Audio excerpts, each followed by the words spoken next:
my fellow Americans. A short time ago, I ordered the United States Armed Forces to launch precision strikes on targets associated with the chemical weapons capabilities of Syrian dictator Bashar al-Assad. A combined operation with the armed forces of France and the United Kingdom is now underway. We thank them both. Tonight, I want to speak with you about why we have taken this action. 1 year ago, Assad launched a savage chemical weapons attack against his own innocent people. The United States responded with 58 missile strikes that destroyed 20% of the Syrian Air Force. Last Saturday, the Assad regime again deployed chemical weapons to slaughter innocent civilians, this time in the town of Douma, near the Syrian capital of Damascus. This massacre was a significant escalation in a pattern of chemical weapons use by that very terrible regime. The evil and the despicable attack left mothers and fathers, infants and children thrashing in pain and gasping for air. These are not the actions of a man. They are crimes of a monster instead. Following the horrors of World War I a century ago, civilized nations joined together to ban chemical warfare. Chemical weapons are uniquely dangerous, not only because they inflict gruesome suffering, but because even small amounts can unleash widespread devastation. The purpose of our actions tonight is to establish a strong deterrent against the production, spread, and use of chemical weapons.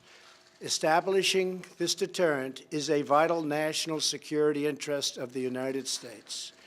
The combined American, British, and French response to these atrocities will integrate all instruments of our national power, military, economic, and diplomatic.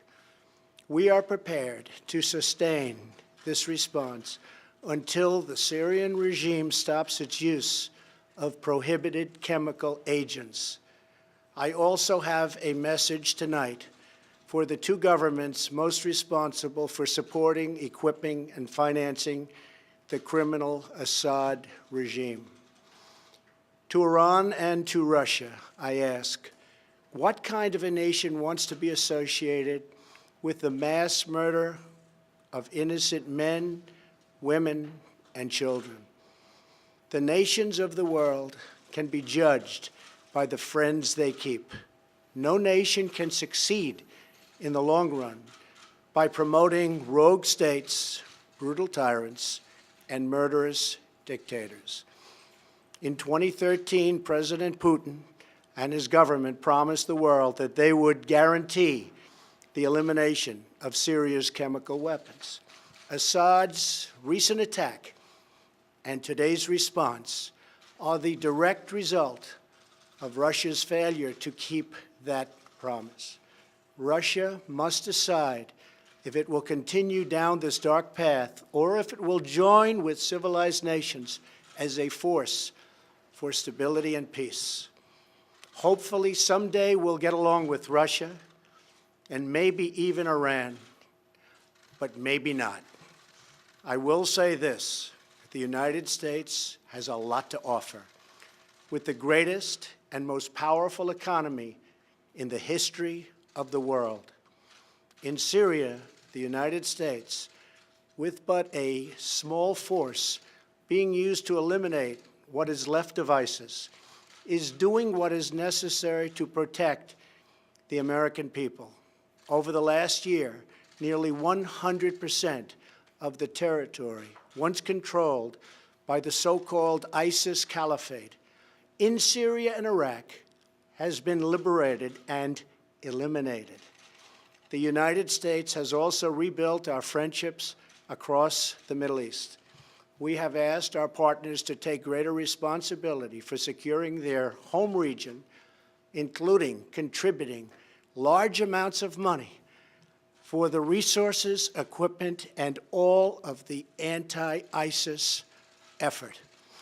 Increased engagement from our friends, including Saudi Arabia, the United Arab Emirates, Qatar, Egypt, and others, can ensure that Iran does not profit from the eradication of ISIS. America does not seek an indefinite presence in Syria under no circumstances. As other nations step up their contributions, we look forward to the day when we can bring our warriors home, and great warriors they are. Looking around our very troubled world, Americans have no illusions.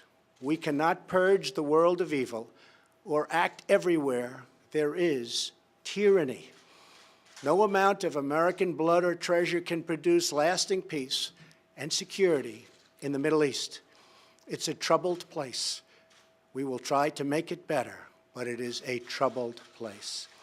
The United States will be a partner and a friend, but the fate of the region lies in the hands of its own people.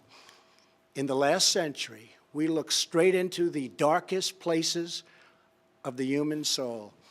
We saw the anguish that can be unleashed and the evil that can take hold. By the end of World War I, more than 1 million people had been killed or injured by chemical weapons. We never want to see that ghastly specter return.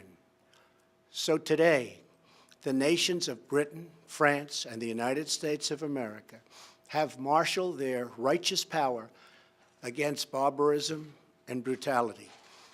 Tonight, I ask all Americans to say a prayer for our noble warriors and our allies as they carry out their missions.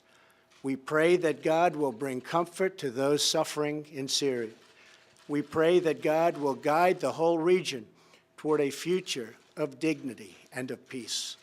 And we pray that God will continue to watch over and bless the United States of America. Thank you and good night. Thank you.